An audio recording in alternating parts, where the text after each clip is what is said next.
السلام علیکم ورحمۃ اللہ وبرکاتہ۔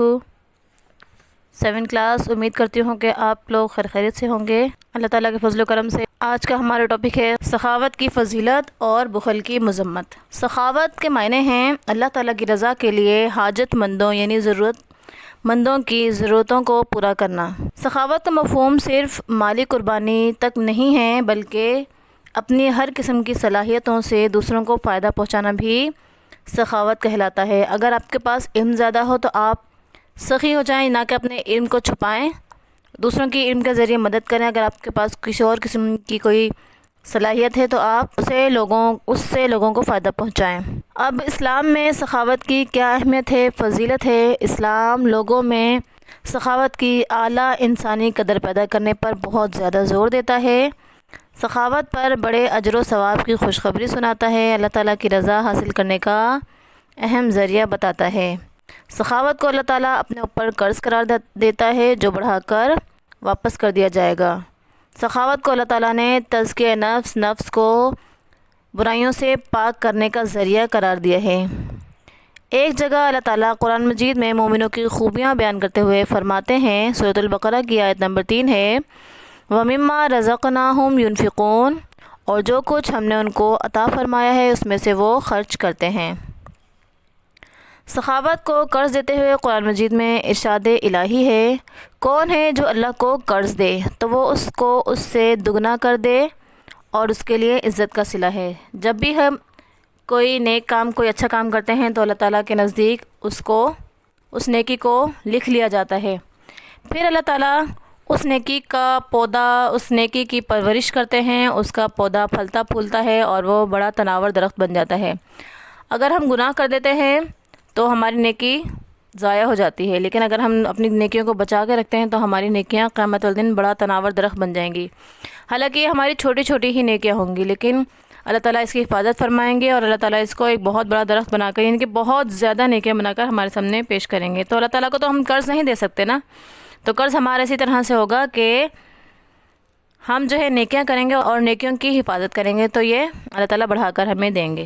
قرآن مجید میں سورہ آل عمران کی آیت نمبر 92 ہے، جب تک تم ان چیزوں میں سے جو تمہیں عزیز ہیں خرچ نہ کرو گے کبھی نیکی حاصل نہ کر سکو گے۔ یعنی نیکی تب حاصل ہو سکتی ہے جب بندہ اللہ کی راہ میں اچھی چیز خرچ کرے، کیونکہ بیکار پڑی ہوئی چیز تو کسی کے کام نہیں آتی۔ قرآن مجید میں ایک جگہ ارشاد باری ہے جو اپنا مال خرچ کرتا ہے تاکہ اس کا نفس پاک ہو جائے، یعنی اللہ تعالیٰ کی راہ میں خرچ کرنے سے انسان کا نفس پاک ہوتا ہے۔ سخاوت کے متعلق حضور صلی اللہ علیہ وسلم کا ارشاد مبارک ہے، سخی شخص اللہ سے قریب ہوتا ہے، جنت کے قریب ہوتا ہے، لوگوں سے قریب ہوتا ہے اور دوزخ سے دور ہوتا ہے۔ نبی اکرم صلی اللہ علیہ وسلم کی پوری حیات طیبہ سخاوت کی شاندار مثال ہے۔ اس میں کوئی شک نہیں کہ آپ صلی اللہ علیہ وسلم دنیا کے سب سے بڑے سخی تھے۔ یہی وجہ ہے کہ نبی کریم صلی اللہ علیہ وسلم نے وصال کے وقت بھی اپنے پیچھے کوئی درہم و دینار نہیں چھوڑا۔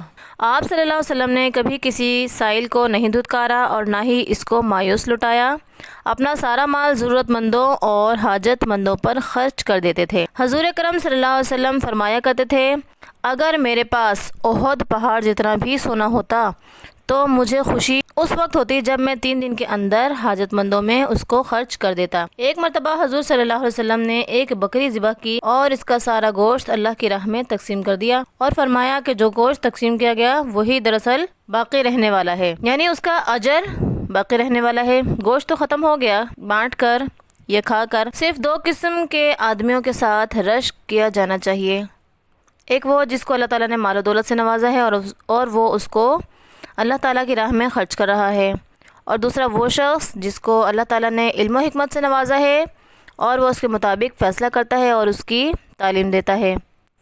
حضور صلی اللہ علیہ وسلم کے نقش قدم پر چلتے ہوئے صحابہ کرام بھی سخاوت کے پیکر بن گئے، عملی نمونہ بن گئے۔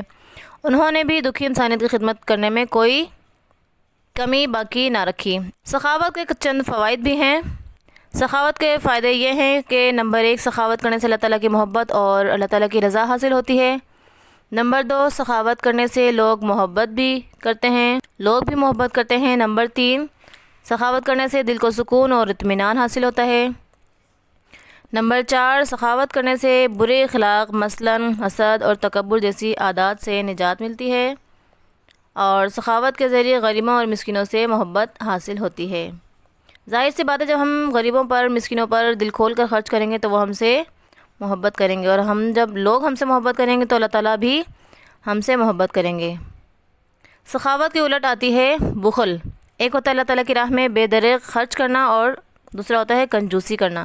بخل سخاوت کی الٹ ہے، ضد ہے۔ بخل کہتے ہیں کہ ایک آدمی اپنے پاس وسائل رکھتے ہوئے بھی محتاجوں اور جائز ضروریات پر خرچ نہ کرے، اپنے اوپر بھی خرچ نہ کرے اور محتاجوں پر بھی، ضرورت مندوں پر بھی خرچ نہ کرے۔ بخل ایک منفی رویہ ہے جس سے معاشرے میں نفرت، حسد اور بغض جیسی معاشرتی بیماریاں پیدا ہوتی ہیں۔